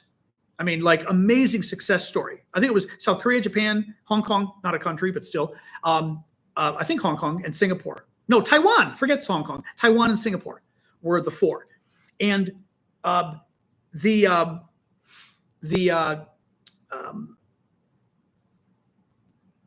where was I going? Oh, Korea. So in the middle of the night the other day, the South Korean president declares martial law, like he's suspending democracy in the country and putting the military in charge in the middle of the night. The reason was crazy, and it was exactly as Joseph just said, the lamest coup attempt ever. His reasoning for why he was overthrowing democracy after 40 years of democracy, there was a military dictatorship after the Korean War. They finally got rid of that in the 1980s. The reason he gave for overthrowing democracy in the country was the opposition party wasn't passing his budget. For a year and a half, they refused to pass his budget in parliament. And they had impeached a number of his officials from his cabinet. So he decided to end democracy in Korea. Initially, there were reports that the military went along with him. The parliament overruled him. The parliament can, according to, I guess, South Korea's constitution, the parliament can overrule martial law. They did. It was unanimous. Even his own party spoke out and said, this is ridiculous. And initial reports were that the military wasn't going to abide by the parliamentary vote. All of a sudden, within an hour or two, the president finally stood down and repealed martial law. I think the U.S. weighed in. I think Biden got the chairman of the Joint Chiefs of Staff to contact the military, and they told them, we are your lifeline, which we are, the U.S. We keep you alive because of North Korea, the threat on the border. We are your major military provider. You need our weapons, and you're not going to get shit from us if you do this. Now, it's a bit of a bluff because the U.S. is going to have to keep supporting South Korea. We don't have a choice. It's too dangerous not to. Trump also, it's not clear that Trump would care, right, about North Korea becoming a military dictatorship. But I think our military guys weighed in and scared the hell out of his military guys. It's very weird. It's very weird. I mean, the whole thing's very weird. I just find the whole thing. Well, but we could also threaten to remove our troops as well motivated. I mean, that's maybe not even the military aid as much as our troops being there as a tripwire. We are there to stop the North Koreans from invading because they know they'll kill Americans and go to war with us. In any case, very weird story. Very weird. It's almost psychotic that this president would do this. The government wasn't working well because the opposition party wasn't passing your budget. So you ended democracy. You're like, wait, what? Is that not a little bit of a leap? Did you missed a few steps there, right? Right. They won't pass my budget to ending democracy in the country and having the military take over. So anyway, things are better now. There have been protests now demanding the president be removed, which he should be removed. And he should be stepping down because not only does this totally violate the confidence of the people, but I think, frankly, he comes across as unstable. I'm not convinced the guy's all there doing something like this. It's absolutely crazy.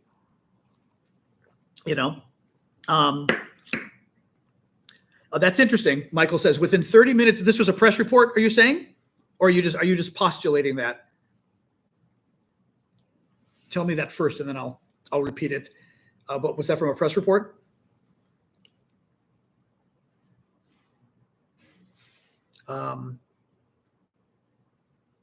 Speculation. Okay, yeah. No, Michael's saying the same thing. That yeah, it was very likely that it could be the president. Well, again, it could be the president of Korea that the American military leaders weighed in with, but it also could have been. If I were the U.S., I would have had our military leaders or even Biden weigh in with the president. And I would have had our top military general weigh in with their top general and let him know that if you want any ongoing relationship with the U.S. military, you're going to abide by the democracy. And that military leader might have gone to the president and said, we're not going to support you. And the president backed down. Again, we're postulating this, but I think that's what happened. But crazy. I know the world is effed up, says user 609. Kind of a crazy week. And at the same time, we've also got Syria. No big news from Syria today. In case folks haven't been following, Assad, who's the dictator of Syria, his family's run the dictatorship there for over 40 years. When? I think it was before early 80s, because I know Assad was the dictator back in 1981. When did he take over in Syria? So we can ask Alexa. Alexa, when did Assad become president in Syria? I should have Is it Hafez? I don't know that. Oh, come on. Hey, Siri, when did Hafez Assad become the leader of Syria? Oh, come on. How hard? Oh my God. Siri's being dumb here. Somebody Google it. I just want to know when Hafez Assad took over, the father.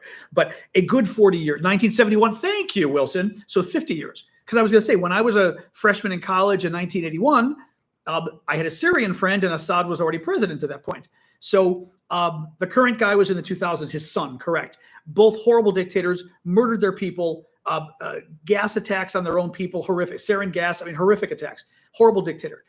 Supported by the Russians, supported by the Iranians.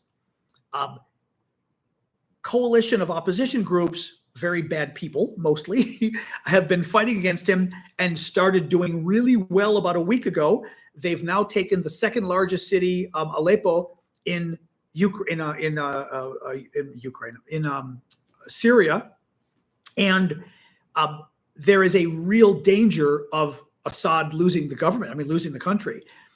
What's interesting about it, a couple of different things are interesting. One, Syria is Russia's biggest ally in the Middle East. Syria is basically a puppet government for Russia. The Russians would lose their biggest ally in the Middle East. Maybe their only real, not only ally, but kind of. It would be a huge loss for the Russians in terms of their power. The Iranians would lose the main way they have, the main vehicle they have for getting weapons to the Hezbollah terrorists in Lebanon is going through Syria.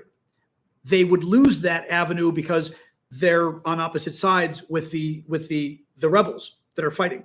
Because Iran is fighting the rebels, right? Iran is helping attack the rebels on behalf of the Syrian government. So the rebels don't like Iran. So not only does Russia get screwed, and Russia, by the way, would also lose a naval port. Their only naval port that Russia has on the Mediterranean is in Syria. Russia would lose that if the Syrian government falls. So really good news there. Iran would lose a huge ally. Iran would lose its mechanism for funneling weapons to Hezbollah, the terrorist group in Lebanon. So Hezbollah would be weakened even more. Hezbollah is the terrorist group that the Israelis recently blew up the 5,000 pagers of those guys. That's Hezbollah. So huge impact on Iran's influence, huge impact on Hezbollah's influence of screwing around in Lebanon, huge impact on Hezbollah's ability to attack Israel. Russia's influence is diminished. On almost every level, it's great for the West. It's great for America. It's great for Israel.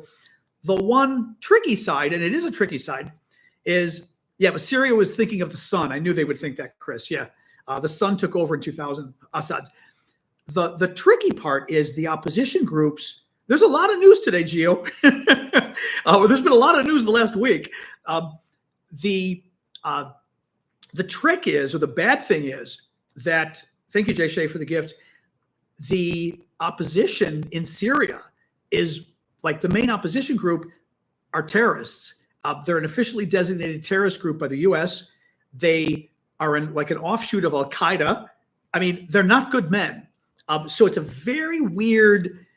They've been called Taliban light because they're Islamists, so they're like Islamic militants, and they've been called Taliban light. So it's a little scary.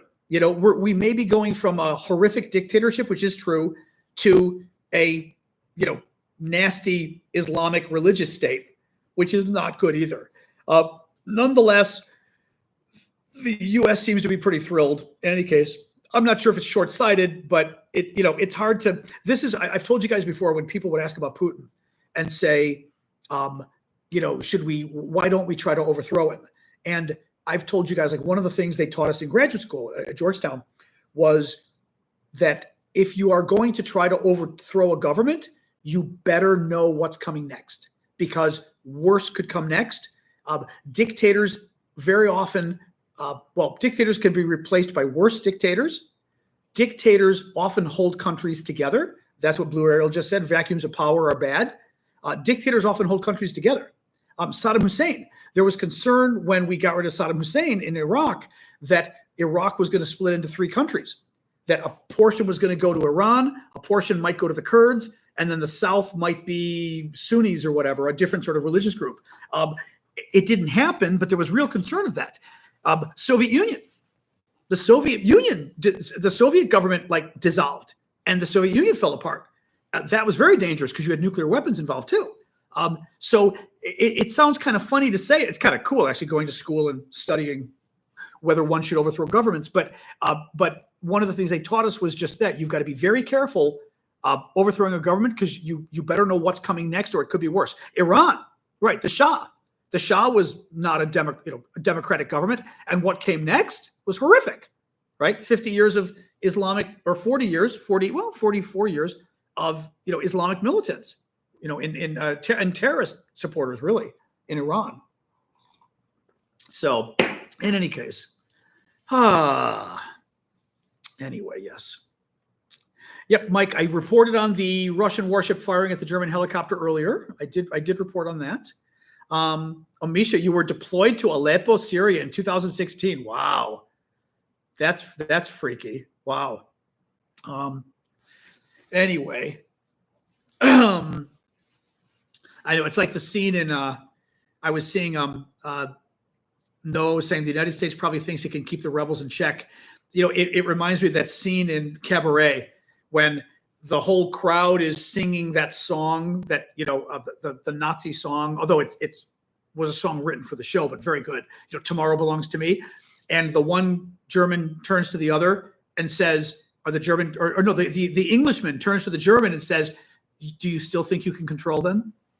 Because basically he's saying like, oh, the Nazis, they're crazy, but we can control them. They won't be bad. And same kind of thing with this Taliban thing. Anyway, yeah, that was a crazy story too. PC Noel is mentioning. I didn't mention it because I don't have much to add, but it's a crazy story. It's not really related to our foreign policy stuff. Thank you, Janice. But the CEO, the chief executive of a major American insurance company, like a huge American insurance company, got gunned down in Manhattan today in front of the Hilton Hotel. He was very safe, I think it was the East Side, very safe area. It looks like it was a hit. Like it looks like it was an assassination that was paid for. Crazy, absolutely crazy story. This stuff does not happen in New York. I mean, I lived in New York. It's people who don't know New York think, "Ooh, New York dangerous." Not really. People do not just get like assassinated on the like corporate CEOs don't get assassinated on the streets of New York. It looks like an assassination. The gunman was there waiting for him. He was showing up for an investors meeting. The gunman knew which door he was going to go in. Pulled out a gun, of course, totally, covered with mask, the whole thing. Pulled out his gun, fired 3 times, which also is suspicious because, you watch all the mob movies on TV and they fire 3 times, basically to make sure they've killed you, not just one time. His gun jammed in the middle, and he immediately was able to fix the gun and keep shooting, which was interesting as well, because it suggested somebody that perhaps was a little more expert at using weapons. In daylight, yes, Ash, it was daylight-ish. It was like 6:50 in the morning. I saw the video. I saw a clip of the video, and it looked like it was twilight. So it was still a little dark out. Really horrible though. And yeah, the assassin escaped on it was an electric bike. I saw that it was a bike. It was a bike, and then he was seen in Central Park. But a crazy story. The guy was 50 years old. He had a silencer as well. Oh my God. Wow. I mean, it's absolutely crazy. Absolutely crazy. Got him in the chest and leg. Jeez. Yeah, I mean, they said that he had lots of threats, but then, I mean, the article was kind of ironic in a way. I mean, PC Notice made a joke about it, but you're not wrong. The article said that he had received threats recently, but that was not uncommon for insurance companies. Basically, people hate their insurance companies. They make threats. Yeah. And wheelchair, I was able to sell the bike. I found a really nice gentleman from Chicago who was willing to pay me what I asked. It was very nice. He even sent me pictures of the bike that he fixed up. It was really cute, really sweet.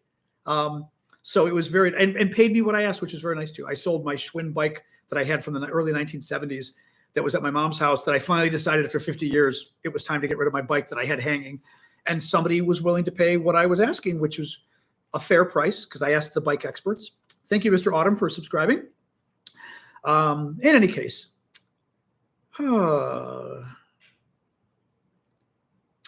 What else? What else? So yeah, it's been, I mean, the news has been kind of crazy. My back is still bad, grumpy. I'm going for an MRI tomorrow morning. And then in the next week or two, I'm going to have to go, 99% chance for a cervical epidural, which I've had before. Basically, they inject steroids into your spine. It's not that bad. It's not into your spine. Your spine is made up of bones, right? Well, I mean, there's your spinal cord of nerves, and then there's the bones around it. The bones around it have got empty spaces. They inject it into the empty space of the bone. They inject steroids near the area where your spine is compressing the nerve in order to make the swelling go down and hopefully give your nerves a chance to heat up, to calm down. So in any case, I'm going to probably have to go and get that done in the next week or two. I've had it I had it done in New York. It was no big deal. But it kind of sucks because it still hurts. That's why you may not be able to tell on TikTok, but I'm still sitting back because I can't sit up. If I sit straight up, it starts to really hurt bad.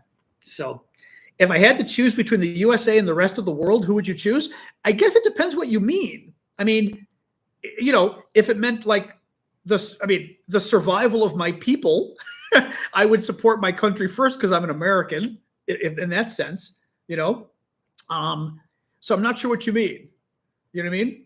Having said that, that's kind of a bad choice. But my family's here. Most of my family's here. Not all my family. We've got family in Panama, Brazil, and Greece too. But I would, without knowing more about your question, I would have to say I'd still pick America first because it is my country, even though I'm not very happy with it lately. So thank you, Michael. I've been a little afraid to try stretching because you know what I mean? Like, first of all, it's not entirely clear what the problem is, meaning is it the stenosis off of my spine that's hitting the nerve? Is the stenosis causing tissue nearby to swell and the tissue is compressing the nerve? Is it the spine itself compressing? The doctor did look. I'm getting an MRI tomorrow, so we'll know tomorrow. I've got going back to the doctor next Tuesday. And then I'm going to ask him specifically, what does it look like? Because I'm just curious what it is. Now, I will say, let me give a quick anecdote, by the way. Because even at my age, I didn't know this. Thank you again for subscribing, Michael. Feel free to subscribe, guys. That's another way of supporting my work is subscribing on TikTok and YouTube. We do a special show every Saturday morning for the subscribers only. You also get like neat little emojis and stuff and lots of stuff. But anyway, I appreciate the support.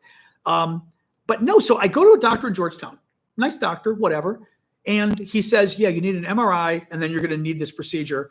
He says, come back in 2 weeks, which actually I'm remembering I've got to call him tomorrow. Come back in 2 weeks and get an MRI between now and then. Well, I call the Georgetown MRI people, and they say, you can't get one till middle of January. It's like, okay. The Americans love to talk about socialized medicine. It's not any better here. I had to get on the phone with like 10 or 15 different MRI companies. Finally got one for 2 weeks from now, almost 2 weeks from now. I go to my doctor, my other doctor, who I have some issues with my finger, and didn't know that he also deals with neck and stuff. So I thought, you know what? I'm going to go to him because maybe it's better to have the same doctor in a second opinion.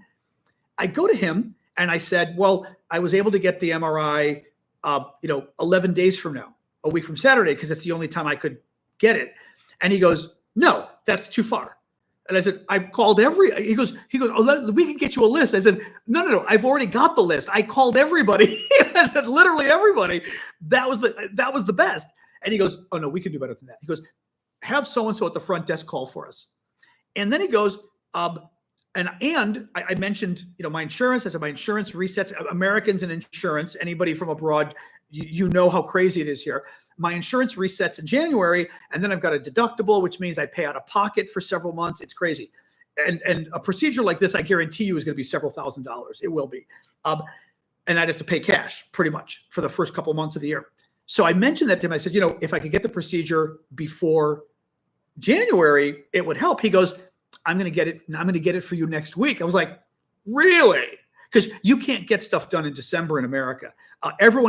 Because our system is so screwed up, and your insurance resets in January, meaning you've got to pay enough out of pocket first before your insurance kicks in. It's very complicated. So everyone tries to get their healthcare done in December, so you can't get anything. He texts the doctor in front of it. And it's a doctor from another practice, a colleague. He texts him in front of me and says, I want you to get, if you could do surgery on this guy next week. That doctor put me down for 2 weeks. My doctor is going to try to get it next week. And the MRI that I couldn't get for 2 weeks, she calls this morning and says, I just talked to my friend at the other MRI place, and she's going to get you in tomorrow morning. So like, I mean, what blew my mind was if the doctor's offices are willing to help, they can help. You know, I mean, that's the Gunther. That's very funny. I mean, that's the amazing thing, you know, I mean, well, again, the connection was simply because I happened to go to my other doctor for a second opinion. And all of a sudden I didn't know that he is willing to bend over backwards to help you get appointments. I had no idea. I didn't know doctors could even do that. I didn't know, because like his secretary, or the secretary, whatever, the woman at the front desk, the receptionist, she said, well, I've got a friend over at the other office and we help each other. So basically they help each other get people in. So when that doctor has somebody he wants to get in, they call her and she does it. Really, but kind of blew my mind. Anyway, so I was very excited. So I'm like, now I worship my doctor. I'm like, okay, like you're amazing. You're absolutely amazing. But really kind of scary though. I was like, even 2 weeks, I was like 2 weeks for the MRI. Because then I'm like, it's 2 weeks. I've got to then meet my doctor, look at the MRI, then book the other surgery, you know, in any case. Yeah, any case, I'm very excited. So yes, did not know that doctors' offices could help that much with other offices. That's what blew my mind. You had reconstructive surgery on your foot and were just denied more physical therapy till January. Oh, till January? What, like, because you've had enough for the year. Again, that's classic American insurance too. Luna has had too much physical therapy, so her insurance isn't going to give her any more until January 1st, when the year starts and the clock starts ticking again. That is so American, it's not even funny. Horrible. I'm trying to see. Misha, what are you talking about? Oh, that's interesting. Oh, you ran into an American unit in Syria when Misha was with the Russian military in Syria. We exchanged food and other items. This coming March, we're meeting again. Also, now we text daily back and forth. Oh, that's so cool. Well, especially that you're here now. Oh, that's really neat. That's very cool, Misha. Yeah, it's funny. I mean, because he's saying that, even though we're enemies, the military guys met and they actually were friendly. Callum, I think, had told me, it was Callum. I don't know if he's here tonight. He's got a story about a Russian military guy he met when he was with the British military, and how I think the Russians saw some tattoo he had and made some kind of comment. And Callum was like, yeah. But then they started talking and they had a really good camaraderie because they both kind of, said, no hard feelings kind of thing or whatever, which, you could think is hypocritical, but I think it actually is kind of human at the same time, That's really interesting though. Yeah. Well, even during the Cold War, I mean, when I was in Berlin, you guys remember this, I've told you, I was in Berlin December 2nd and 3rd of 1989. It was right as the Berlin Wall was coming down. The wall had officially come down in principle 3 weeks before. It was still up. The East German soldiers were still with their machine guns patrolling the wall. It was really wild. And we were in East Berlin, which was still controlled by the communists. And we were at a World War II museum. And it was very interesting because, of course, it's a World War II museum set up by the East German Communist Party. So it's a dictatorship's version of the war. And the soldiers guarding the museum were East German soldiers. And I don't speak German, but I fake it well. Oh, that's interesting. They're not teaching me, Paula. Well, I'm going to get a procedure first and see if it helps. But I walked up to the East, we'd been in Germany for a couple days. I'm good with languages. So like I hear stuff and pick it up, but I've never studied German. So I wanted to take a photo of the East German soldier at the war memorial. But, sometimes people don't like that. Like I was in Cyprus, you had to be very careful taking pictures of the Turkish side of the occupation, because they could shoot you, right? In the Soviet Union, we weren't allowed to take a lot of pictures, build any kind of official building you couldn't take a picture of. So, a little bit scary what you could. So I walked up to him and I said, again, East German soldier. And back then, East German soldier was still a very scary person.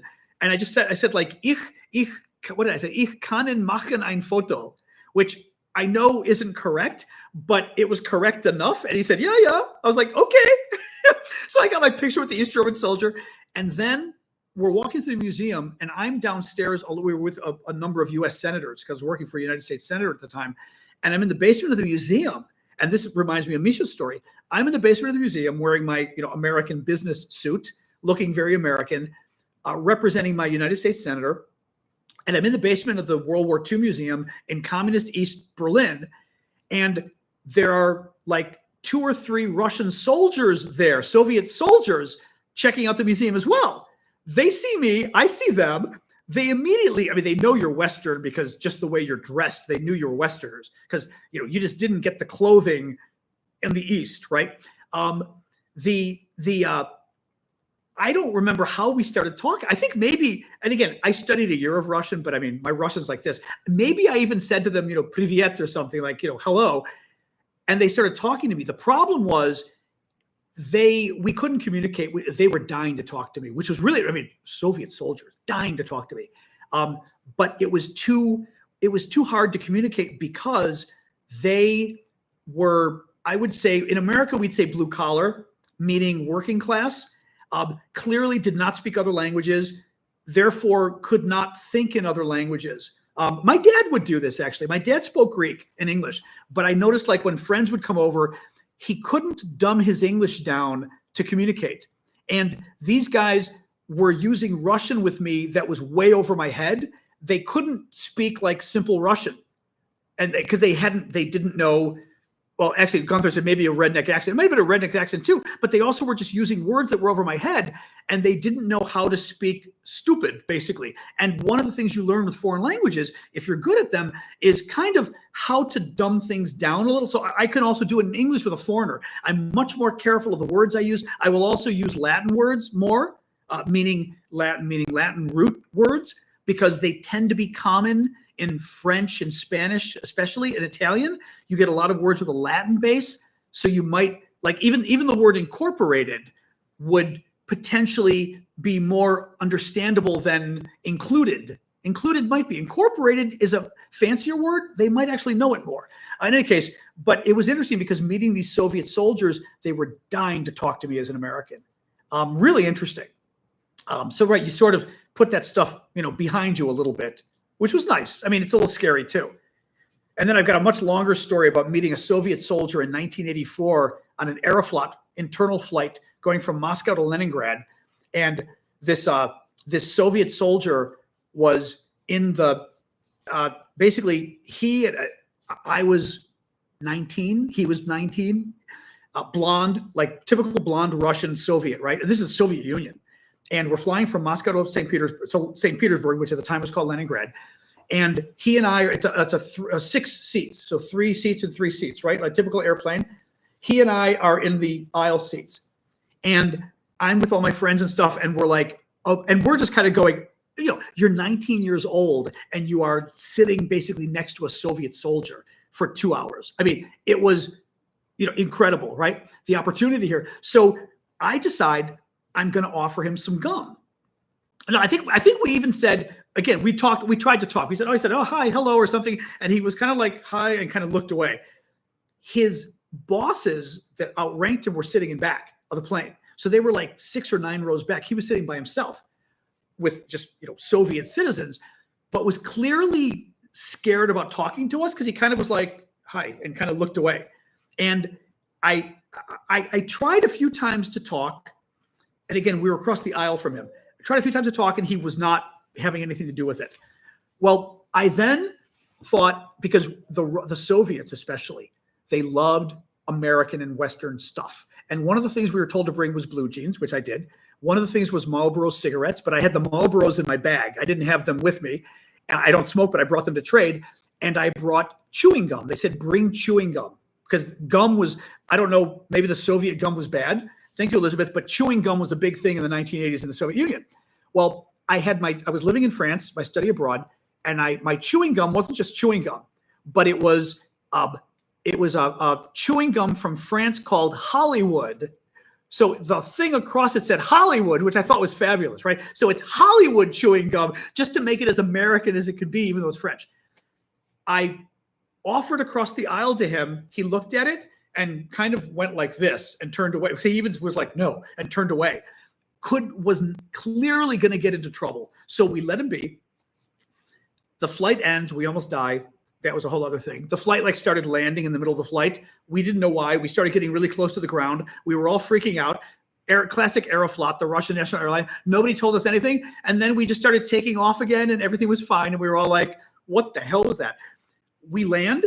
Everyone gets up to get their luggage. He's in front of me getting his bag. I get my overhead bag. And I pulled the gum out again and tried to give it to him. And he turned around away from me. And I remember literally feeling like shit, thinking like I really, wanted that little connection or whatever. And so he turns away from, mind you, crowded aisle of an airplane. Everyone's got their bags, right? Pushing, shoving. And I'm holding the chewing gum. He turns away from me. And I feel between, and I'm like, his back is against me.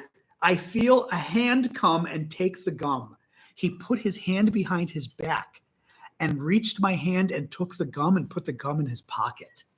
I mean, guys, this was 40 years ago. I still have chills telling you the story. It was the craziest thing because everything about it, the military, we have to be careful. It was the Soviet Union. He couldn't be seen talking to an American. He couldn't take gum from an American, chewing gum. And that he knew exactly what he was doing. It wasn't like this was the first time. This guy knew exactly what he was doing to put his, I wouldn't have thought to slide my hand behind. I wouldn't have thought to do that. And literally I'm sitting here going, shit. And I feel this guy's hand from behind his back take the chewing gum. Oh my God. It was amazing. And then of course I wrote about it in my poetry class and my poetry class, yeah, this horrible poetry class I was in. And they all, in the poetry class, they go, that was a very homoerotic story. And I'm like, homoerotic? Oh my God, that was not the intent. It was just very cool. But it was very cool. Yeah. Yeah. That's what Misha likes, the American cowboy Western stuff. That's funny. Yeah. Misha says, it was like that when you met your wife. You met in Transnistria. Oh, that's interesting. That's the Romanian territory. Romanian. In 2006. Oh, wait, no, Moldovan. I'm sorry. Not Moldovan territory. 2006. And since then, we've been together and now married with 4 kids. That's nice. Born in Ohio. That's right. Oh, that'll be interesting. Of course. Yeah, but Gunther, we know you. Of course, you thought so. Anyway, very cool. So it was a very, I've had a lot of fun. I've had a lot of very, very, very interesting life with stories. Thank you, Janice. What else? Got it. 7:37. You know what? We should probably call it quits. We've been going for an hour and 40 minutes. As I said, the auctions are almost done. We've already had another winner. Let me see who just won. What do we got here? Oh no, the Zelensky sweatshirt went to Zerpache. Nice. Jeffrey got the trivet. Chris got the Christmas ornament. The Ukrainian bracelet went to Max. Brendy got the White House ornament. Manda got the trench art. Jeffrey also got the Ukrainian military patch. What we've got left is the Russian first-person drone, the Wagner patch, the fake Legos, the grenade box, and the camouflage net. So over the next 2 hours, all of these gifts will story of your life podcast out soon. Exactly. All of these gifts will be the auctions will end in the next 2 hours. Some of them very soon actually. So check them out, guys. As I said, we've got. I won't walk you through all of them, but a Wagner military patch from Ukraine, Russian soldier, very interesting. Used. These are quite collectible. You can Google them. The Russian first-person view drone from Ukraine. Ukrainian soldiers knocked it out of the sky. It's an actual kamikaze drone from Ukraine. We're auctioning that off. Ukrainian camouflage, military camouflage net, a real camouflage net, and the other one. And again, I want more people to bid on this because I think it's so freaking cool. It's a grenade box from Ukraine. It's from the Bulgarian military. It seals very nicely. I've got it open, so you can see, and it is of course empty because I'm not going to auction off grenades. But it is a grenade box. It's still got the original paperwork from Bulgaria. The guys have like filled it out, like when the box was filled and all this kind of stuff by hand. But it is so cool. It's got some designs on it. It's got the Bulgarian writing. I think it's just freaking cool. I think it's pretty cool. In any case, 1 second. Anyone get exactly? We've got Russell is in the lead, and I'm happy for Russell to be in the lead. I don't want to ruin Russell's chances, but I, wouldn't be doing my job if I didn't make a final push for the auction.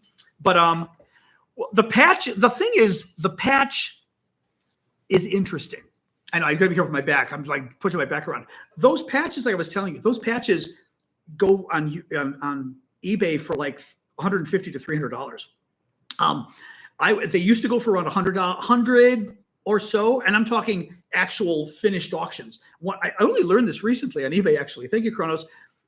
Of not just looking at what people are asking, but looking at the final bid, who won. So I did that. These patches. The Wagner Group patches go for $150 to $200. What is also neat is it's a used patch, which is very cool. So these are, it might be worth more than the drone, ironically, but who knows? But it is. I was noticing that too. I was like, wow, the patch is going for more than the drone. But I think a patch is also more useful in a way than a drone. Although to me, the drone is so cool. I mean, good, Russell.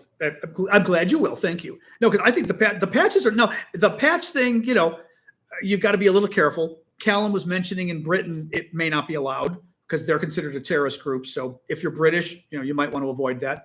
But although actually the patch doesn't say Wagner, it's a Wagner Group patch, but it doesn't say Wagner on it. So But in any case, I love this stuff. Like I said, I think the ammunition box is in a way is my favorite. Although the drone, I still think I would put the drone on the wall, and people would be like, "You've got a drone on your wall?" And I'd be like, "Russian kamikaze drone from Ukraine on my wall." And then they'd be like, "Oh," if you got any military friends. Wagner is evil. They are evil. They're very good soldiers, though, but they're evil. Yep. Oh, Sasha, shot on the water a little bit, because then you're going to pee all night. I don't feel like taking you out all night. In any case, the auctions are over in our Discord community. Check it out, guys.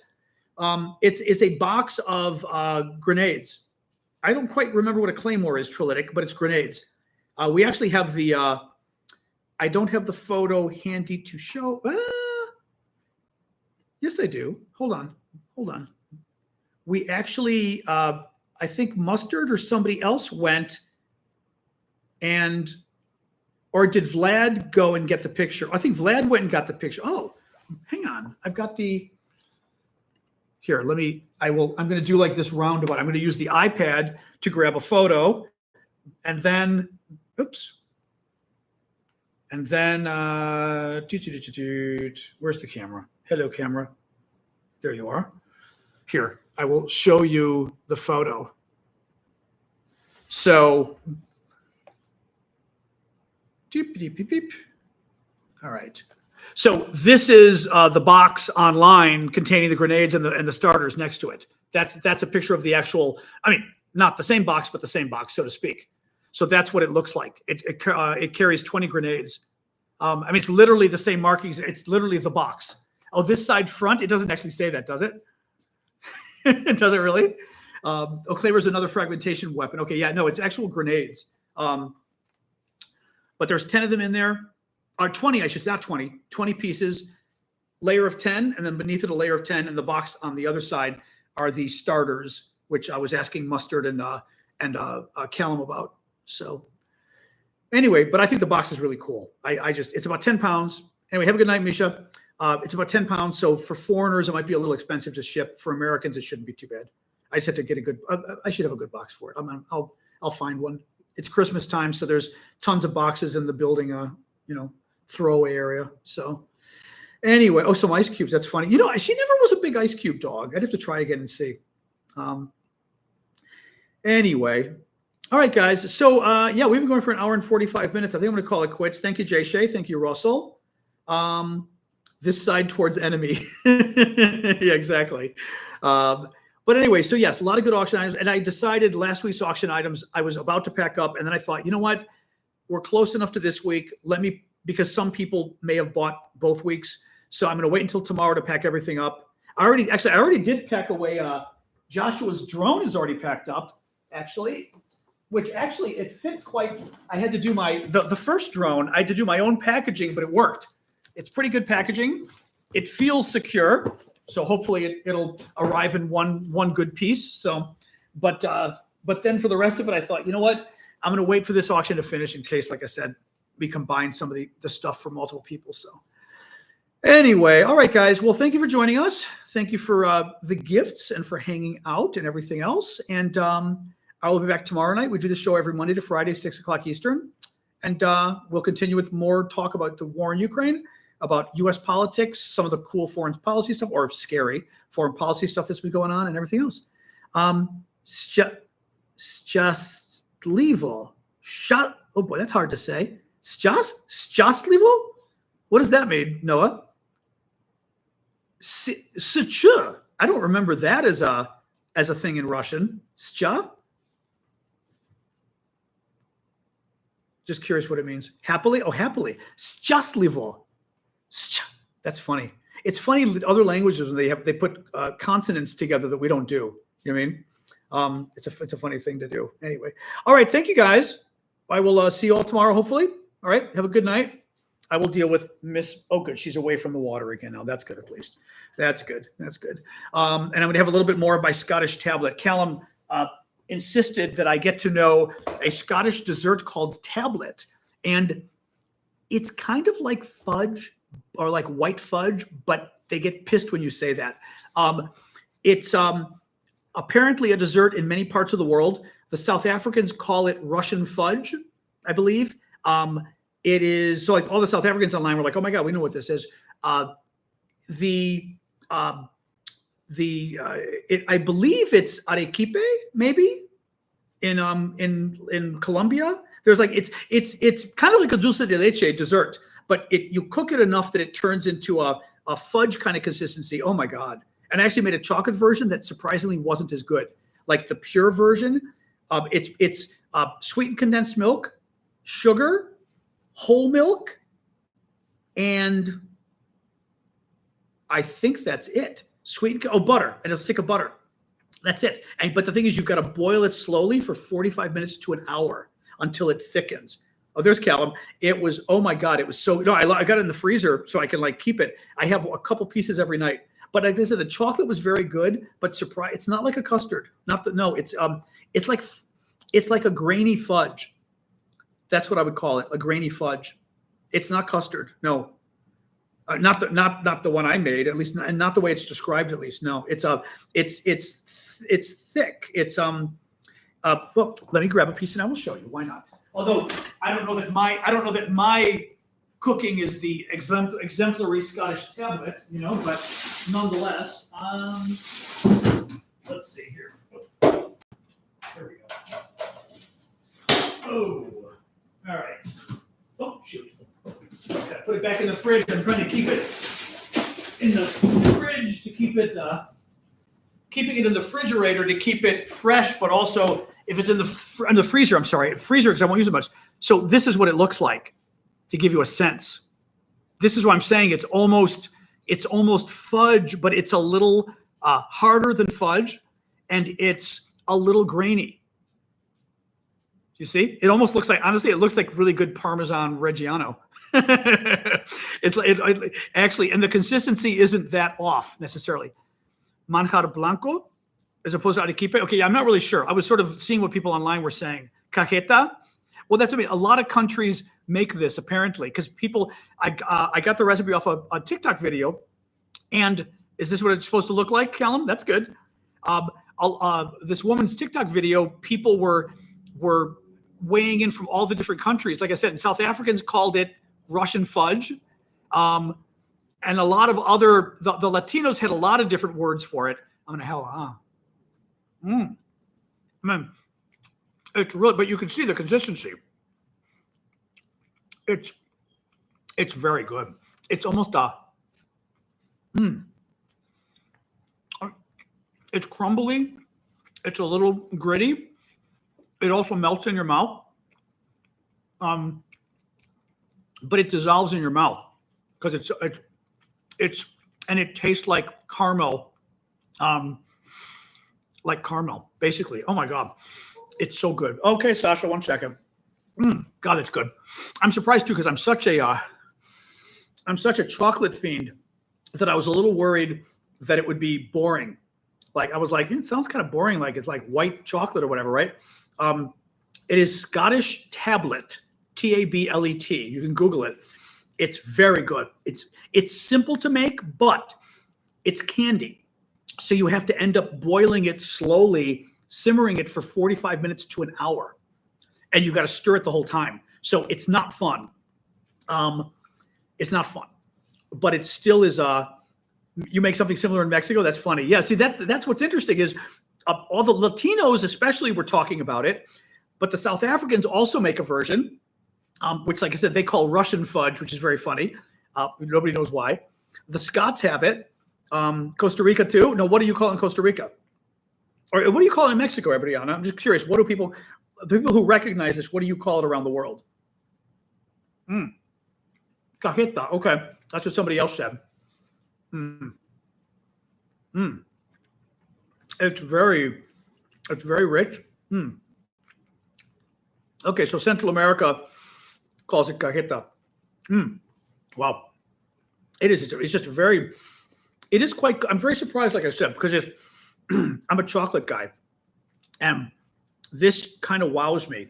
Then again, literally, butter, sweetened condensed milk, whole milk, sugar. That's it. I mean, there's nothing not to like about this. All right, one more. So good. All right, guys. Well, now that I'm being a pig.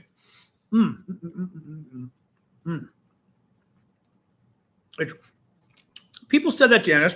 I don't quite remember what pralines are like, but people were comparing it to a praline. They said if you put what's in a praline? Almonds? Or I forget what the nut is. They said if you put the nuts in that go with pralines, it would be a praline. They said. I don't remember what the consistency of pecans. I don't remember what the consistency is of a praline though. You pour it into a pan to set up. Exactly. Pour it in the pan, let it cool down, and then put it in the fridge for a couple hours. Yep. Now it's a little difficult too because it can cool down very quickly. So you kind of have to go fast, or you make a mess of it and it's ugly because then the top will be all jagged and ugly and everything else. You're drinking caramel pecan coffee right now? That's funny. French papillon? I've never had a papillon. Is it the same thing or what is that? I don't remember what they are though. Sticky like a caramel. Well, that's almost like a dulce de leche kind of thing, you know? What are you doing, goofball? The temperature. I actually Googled the temperature, and the temperature is. Oh, let's hope I actually wrote down the recipe. I think I did. Hang on a second. Hang on. I better have written it down. Here it is. I did write it down. Hold on. The temperature is, you get it to 248 degrees Fahrenheit. And it cooked for a good 48. I'll even tell you what her recipe was. So her recipe was 900 grams of sugar. She said castor sugar. I used granulated sugar. It worked. 900 grams of sugar, 115 grams of unsalted butter. I only had salted butter. It's fine. I think it's probably fine with, it probably is even a little better with salted butter, to be honest. One 395 gram tin of sweetened condensed milk. So the little sweetened condensed milk container is 395 grams, 396 actually. And then once you get the sweetened condensed milk in, you do another full can of full fat milk. Okay. Then you, the way she put it was all the ingredients in a pan, heat very slowly while stirring till the butter is melted and all the ingredients are amalgamated. You don't want the sugar to start to caramelize. When it reaches boiling, turn it down to a rolling simmer. stirring occasionally. It will go through several color phases before it's ready. It always takes longer than you think. Allow a good hour. Mine was a good 45 minutes. It needs to be a dark caramel color, quite thick, and it really does. It will condense much more, get dark, be thick. Like in the last 5 minutes, it will totally change, and you'll be like, oh wow. And then you remove from heat. Oh, right. You got to remove from heat, beat it with an electric whisk for a few minutes. So I use one of those handheld blender mix master things, those handheld devices, to whisk it for several minutes, because it thickens it and makes it lighter. I don't know what it does, but it changes the consistency. Then you pour it immediately into a pan, spread it around in the pan, and then let it cool. It's hard to get in the pan.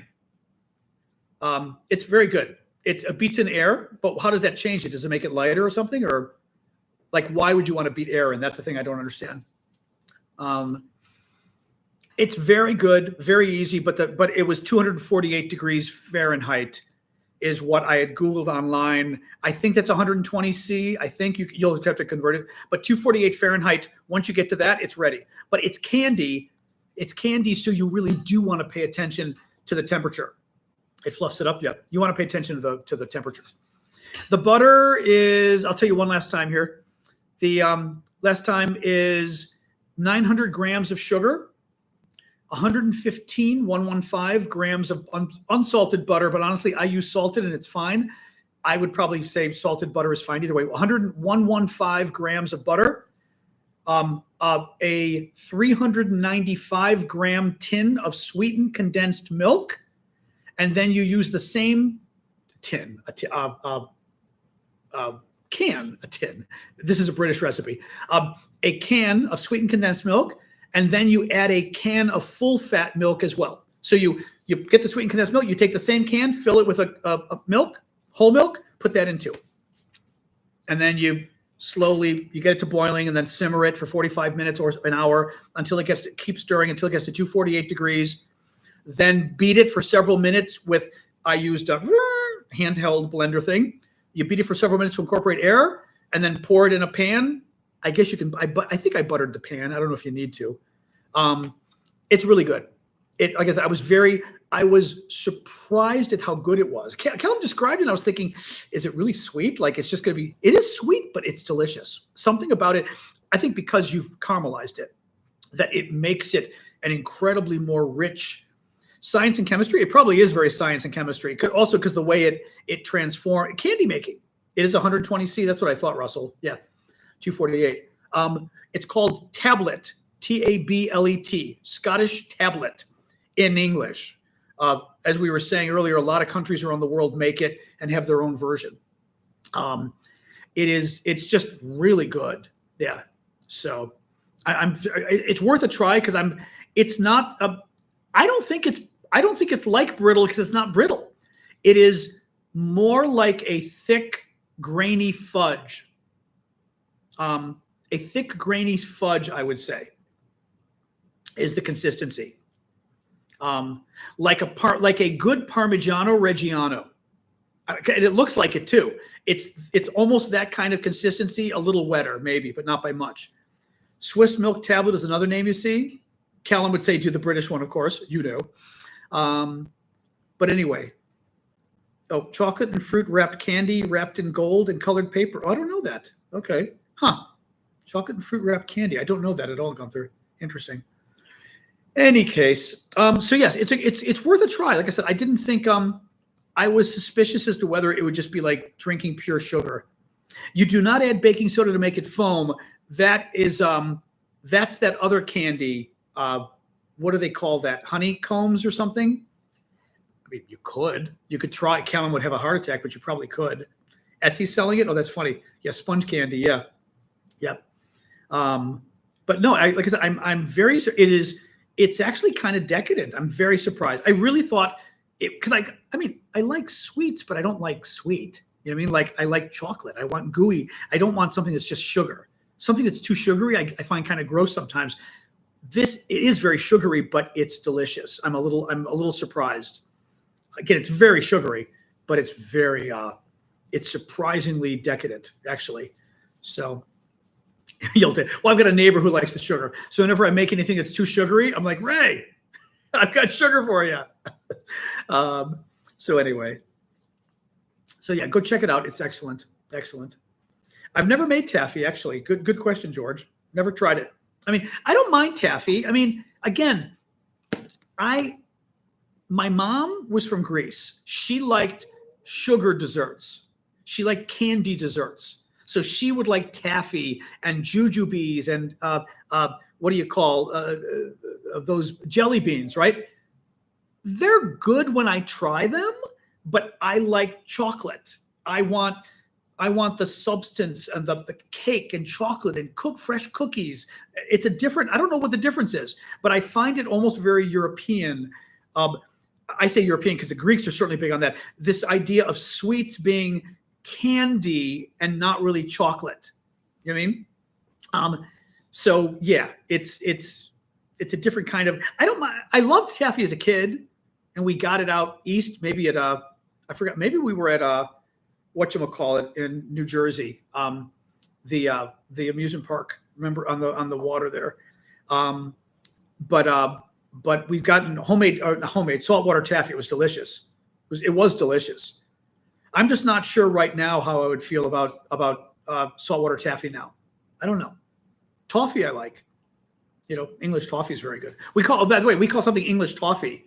I don't know if you guys, is it even English? Atlantic City, but the name of the boardwalk area. No, it's a different, I'm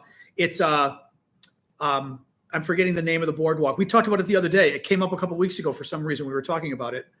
I'm forgetting the name, sort of an iconic name of the boardwalk. No, but going back to it was a big touristy thing in the 70s. Asbury Park, that was it. I think it was Asbury Park. I think so. What were we saying? The other English toffee is something that I don't know if it's actually English or not. But you make a candy that's brittle, almost this kind of a candy, but it's brittle, and you cover it in chocolate, and then you put nuts on top. And it is very buttery, but very hard and crisp. And oh my God. You could also pull your teeth, because if you bite on it, it gets stuck in your teeth and you're in trouble. But again, I don't know if it's actually English or not, even though we call it English toffee. English toffee, not taffy. It's toffee, Toffee. Very good though. Ooh. Again, almost a little too buttery, but really good. All right, guys, it's been 2 hours. Let's call it quits. We did our food review, which we do sometimes. Heath bars. Yeah, I guess it is a Heath bar. I never really realized that, I guess. The Heath bars. Yeah. Anyway, all right, guys, let me go because I've got to do I wanted to do a video for TikTok about the Russian drone training bullshit they're doing. So before I go to, before I chill out in front of the TV. So, all right, guys, have a good night. I will see you all tomorrow. Like I said, check out the auctions. Actually, are the auctions done? Let's see. They're probably very close. Very close. 10 minutes on the drone, the Russian drone. 25 minutes on the Wagner patch. Russell, you're still in the lead. The fake Lego, 17 minutes with Laka. The grenade box is Mark Starr, 38 minutes. And the camo net is Max in 2 hours. So, okay, we're pretty much got what we got here. We shall see. All right, guys, thank you. Have a good night. I'll see you all tomorrow. All right, let me sign off first with you guys. Boom. And then you all.